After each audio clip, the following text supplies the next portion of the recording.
Well, joining me now to discuss the conflict in Israel and Gaza is a TV host and satirist, Bاسم Youssef. Bاسم, it's great to have you back on the programme. I wish it was under different circumstances. First of all, what is your reaction to what happened on October the 7th? Oh, it was terrible, of course. I mean, we kind of get our news kind of also secondhand because, you know, my wife's family, they live in Gaza. They have cousins and uncles there. And their house also was bombed. We haven't been able to communicate with them for the past 3 days. Communication are lost. So we don't know actually what is the, how are they doing, but you know, we're used to that. I mean, it's just like, it's very repetitive. We're used to that. We're used to them being bombed every time and moving from one place to the other. You know, it's just like those Palestinians, they're very dramatic. Israel killing us. But they never die. I mean, they always come back. You know, they're very difficult to kill, very difficult people to kill. I know because I'm married to one. I tried many times, couldn't kill her. I mean, there's a dark humour there, and I understand why. Because no, it's not dark humour. I try to get to her every time, but she uses our kids as human shields. I can never take her out. Again, I understand the humour, but to be serious, Bاسم, about this. Tonight, I will be serious. Now, I will be serious. I was watching your interview with Ben Shapiro, and I'll tell you one thing. Yeah. I think that Ben Shapiro is one of the smartest people who ever walked this earth. He's very, very smart. I follow him, and I believe everything he said. And when he came on your show, his solution was, and I quote, his solution was that the solution for this is for Israel to annex Gaza and to kill as many son of bitches as possible to make sure that this will never happen again. And anyone who called for a ceasefire will be a terrorist sympathizer. So God forbid, I don't want to be labeled as a terrorist sympathizer. So I agree with Ben Shapiro. I think we should kill as many son of bitches as possible. Well, let me, so okay, far, but Bاسm, let me... so far, 3,500 people were killed, including 5,000 son of bitches in the bombing of the Baptist hospital as we speak right now. 1/3 of those 3,500 were children. So my question to Ben Shapiro is, how many more son of bitches do we need to kill so Ben Shapiro is happy? Okay, because it changes Bاسm, from 1 year. It changes from one. I'm sorry that. Listen, I'm really at a disadvantage here. I'm looking at a camera. I don't see you. I can hear you on my ears. The reason I'm interrupting so is I think you might be.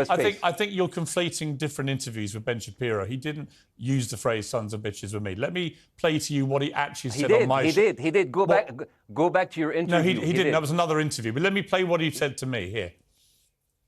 Well, frankly, I don't believe in proportionate response to terrorism. I believe that the way that you stop terrorism is with wildly disproportionate response. That doesn't mean in terms of targeting civilians. It means in terms of killing as many terrorists as humanly possible and allowing them to dictate the terms of engagement by hiding behind civilians in areas that they are supposedly responsible for means that the only option for Israel is to surrender to Hamas's hatred of its own citizens, its willingness to use its own children as human shields. No country worth its salt could ever do that.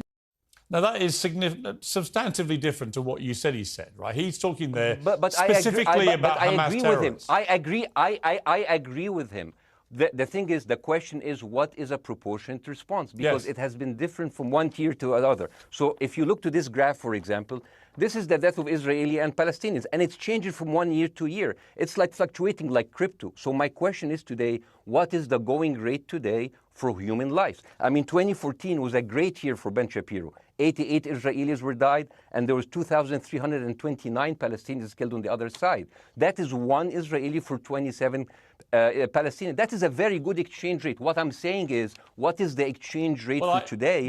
So you guys will be happy. That's my question. Well, it's not me. It's not me, guys. I'm not on either side. No, not you. Like when I say you guys, I say like people on the other side of that.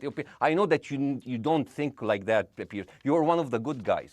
But let me tell you something. I mean, the reason that I'm using this is that, I mean, I can't remember what happened in 2014, and there was no music festival, but there must be something. I mean, they must do something. It is their fault. It has to be something. I mean, 2018, 300 Palestinians died.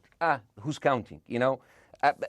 So the thing is, what my question is, let's find what is the exchange rate for human life today so we expect the future death of Palestinians and we'll be happy to it. My response to that would be this, Bاسm. I've thought carefully about this because I think it's very tricky for people like me to immerse ourselves into a conflict where we're not directly involved. And I thought carefully about what I feel about this. I feel that the scale of what Hamas did on October the 7th supersedes anything else I've seen in this conflict, really ever. The savagery, the butchery, the slaughter of 1,300 people, the shooting of babies, the 100%. Kidnapping of grandmothers and so on. So if we can agree on that, which I think is inarguable, then the question then becomes, again, about proportion. I don't disagree that there's been a lot of bad stuff on both sides going back historically for decades. But if we agree that this was on a different level altogether, quite deliberately by Hamas, designed to provoke... No, here's my question. Let me ask you a question. And the question, because you raised it earlier about proportion. I honestly don't know what the proportionate response is. I honestly don't. I don't. I've been watching the airstrikes this week thinking... So what's your question? Well, I would ask you, if you were Israel, what would you... If I was Israel? If you were Israel and that had happened to you, what would you think would be the appropriate way for the country to respond?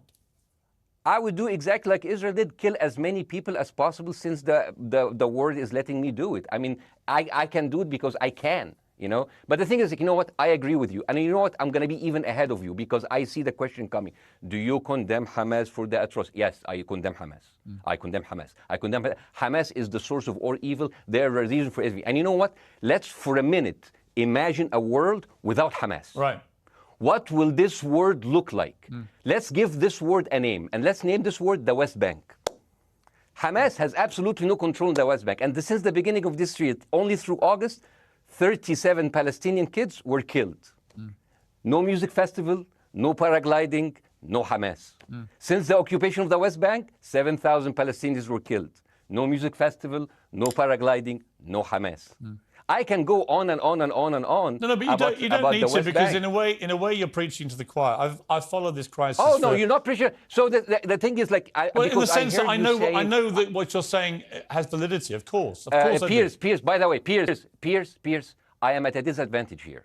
I can hear you. I cannot see you. I am in a claustrophobic room, and so please cut me some slack and don't interrupt me and interrupt my points. Sure. So, because this has to be fair. Understand. Because if you want to only hear your opinion, I can just condemn Hamas and go home. I can do that.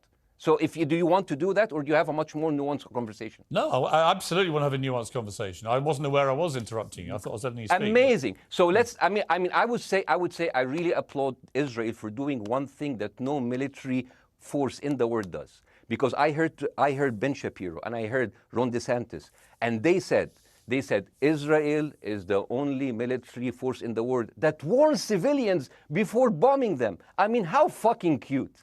That is so nice of them. Because with this logic, if Russian troops started warning Ukrainians before bombing their houses, we're cool with Putin, right? I mean, okay, Habibi, you have warned them, go invade. It's fine. You have done your job. I mean, the thing is, and I understand, and I also heard Ben Shapiro talking about Human Shield. So you remember my wife's family, they live in Gaza. So I asked them, I told them, when Israel give you the nice warning, the cute warning, does Hamas force you to stay in your home so you can be bombed and use as human shield? You know what, Hassan here, my wife's cousin, he's a loser, you know. He told me, you know, when I asked him, does that happen? He told me, no. The lying son of a bitch lied to me. I told him, you don't understand. Ben Shapiro and Ron DeSantis keep saying that Israel warns you and Hamas asks you to stay put. So I told you, he's a loser. He never kept a job. He even failed in all of the interviews to become like a human shield. I would believe Ben Shapiro. Let me ask you this, Bassam. So let's go with that. No. Let me ask you At some point, I must be able to ask you questions. It's not a monologue for you, Bassam. If we agree that for the 14,000 casualties, I mean, who's counting, are human shield, does that mean that every single one of those civilians was standing, obscuring a military target behind them? Because that's a lot of weapons. I mean, Hamas is packing. No, of course it doesn't. And look, So there's some collateral damage. Lots of collateral damage. Yes. It's fine, yeah. You kill some to save some and then kill some more. Yeah, I agree. Yeah. Well, let me ask you this. Again, it comes back to proportionate response. When the world decided it had to get rid of ISIS because of the appalling butchery they were carrying out, it did so by also killing very sadly, a lot of civilians along the way by doing airstrikes against places which but killing civilians are inevitable. You said that in the beginning. My point is, it's inevitable. Yeah, but once Israel has decided that they want to get rid of Hamas, and Hamas is embedded with civilian population, I'm very concerned about what's going to happen next. I've written a column tonight saying, I remember the Iraq War, which I opposed, right? I remember all this. So my question for you is, what would you think would be an appropriate response by Israel to what happened? Well, these are years of disproportionate responses of Israel. Right. Did it solve the solution? Did it solve the problem? Did it work before, so it will work? What will be the surprise this time? What will be the twist that will make this work this time? What will be different this time? Seriously, I mean, like, this is only the last 15 years. I mean, because it's too many papers. I just got this. But how will this be different? And the thing is, I am so glad in the introduction that you mentioned the Iraq War. I applaud you, Piers, for saying that, because you were honest about it. You said that spreading lies like WMDs made people look at those people as less of humans, and they would accept the death of 1 million Iraqi, whether by sanctions or by invasion, right? You are a good man. This is amazing. And you know what is similar? Is when you spread the lies of 40 decapitated babies, although it was refuted. So what happens when people hear that, killing babies is horrible. But when you say decapitated 40 babies, you are planting a certain image with a certain trigger in people's mind. Who has said that? Who has said 40? Who has said that? Who has said 40 decapitated? Who has said that? You have repeated. No, I haven't. What? I've never said that. You haven't said on your show 40 decapitated babies? Never. Ben Shapiro didn't say it? No. Ron DeSantis didn't say Nobody has said it? Okay, nobody said it? No. Oh, okay. Okay, maybe I am wrong. Decapitated. Here's you're wrong. I've never said that. The thing, what happened, no, you're wrong. But the thing is, when Iraq, the thing is, the same thing is happening in Iraq. Ben Shapiro once tweeted, not even about Gaza, about the West Bank, when Israel continued to build the illegal settlement. He said, 2017, Israel likes to build things, and Arabs, not Palestine, not Hamas, Arabs like to bomb crap and live in open sewage. Yeah, I thought that was very the Israeli defense minister, he said, those are human animals. And the thing is, Ben Shapiro should know better, because, long before the Holocaust, before Jewish people were thrown in the gas chambers, the Nazi propaganda called them rats. Now, as a human being, I will never accept that another human being being thrown into a gas chamber, but a rat, kill 10, kill 1,000, 3,500. They are son of a bitch. They are human animals who live in open sewage and decapitate babies. And because of that propaganda, Mr. Morgan, that guy in Illinois, the 71 years old guy, he killed, stabbing the 6-year-old Palestinian kid in Illinois 26 times. And he used to play with him. They used to be friends. But he went in, marching into their apartment, stabbing his mother and killing him, shouting, all Muslims could die. Yeah. It took you 80 years to change one word from Jewish to Muslim. And then you transferred your guilt to us and took away our land. Bassem, let me ask you a question. That deal sucks, man. Let me ask you a question. How do we get from where we are now to peace? Well, first of all, you need to change the perception. Nikki Haley, the American presidential candidate, said, we are in Israel in this because it's a fight between good and evil. Now, if you already decided someone is good, he can do no evil. And if you decided someone is evil, it's good to kill them. Killing them is good. You see, and the thing is, it is not like something new. I mean, I look at history and I see, I'm sorry to say this, but Westerners has always dealt like this with indigenous people. You first treated them like savages, Native American, First Nation, Aboriginal. They're savages. Kill all the savages. And then when they're almost extinct, you start feeling sorry for them, like animals.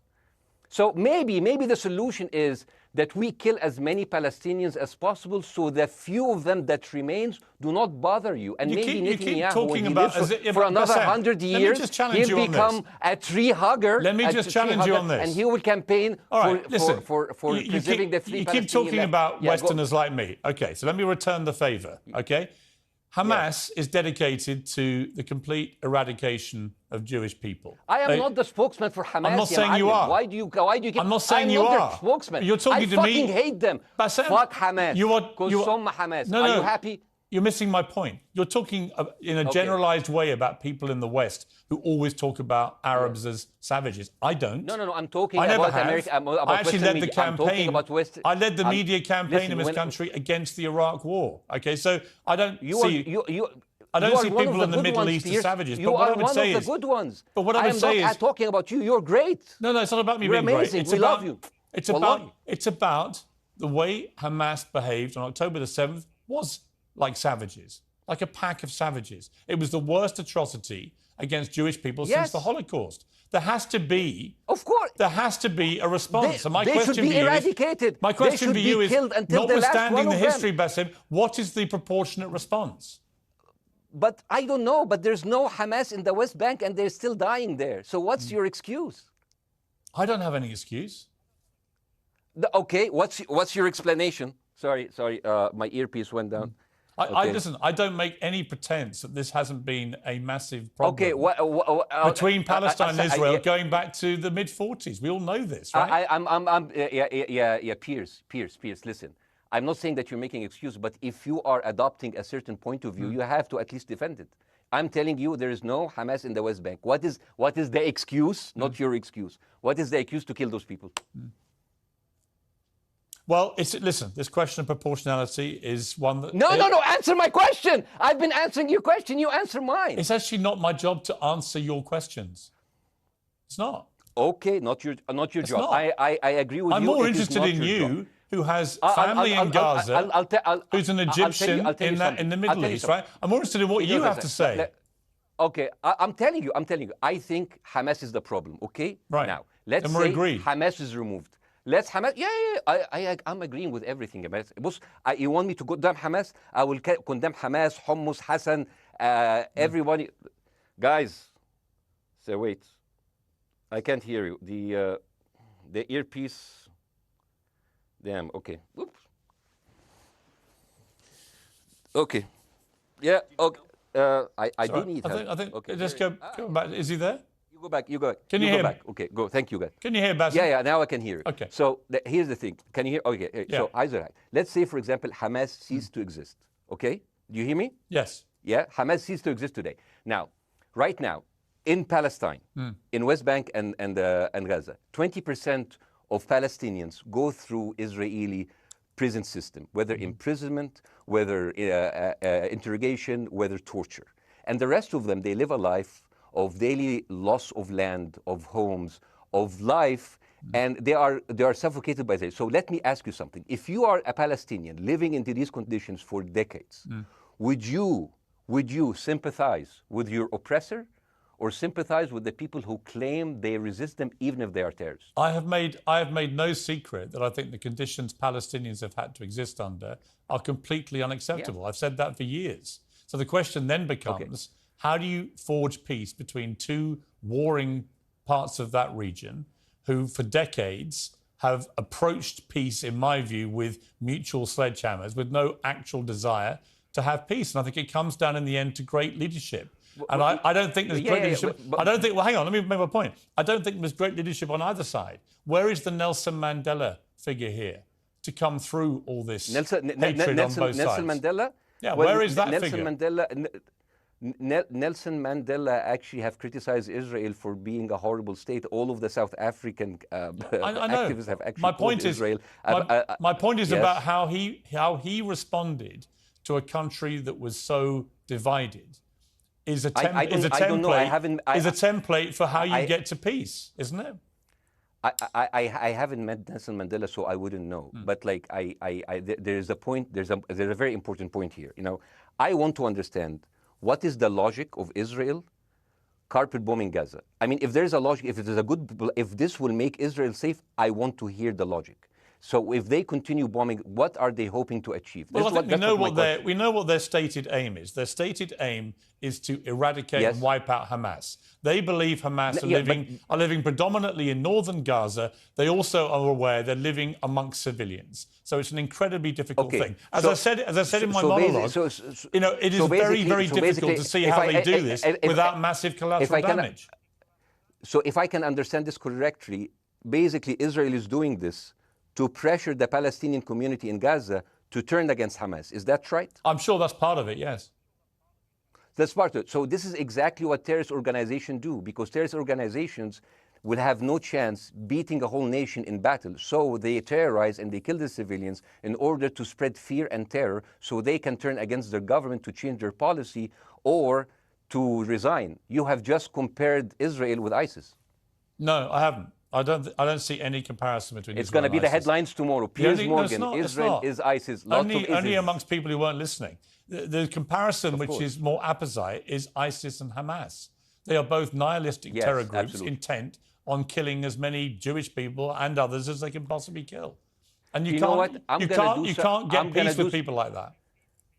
Absolutely. You know what? I'm going to do something that nobody done on your television. You know what I'm going to do on your episode? I'm going to pretend that I'm an Israeli citizen. I'm going to put myself in the place of an Israeli settler in the kibbutz.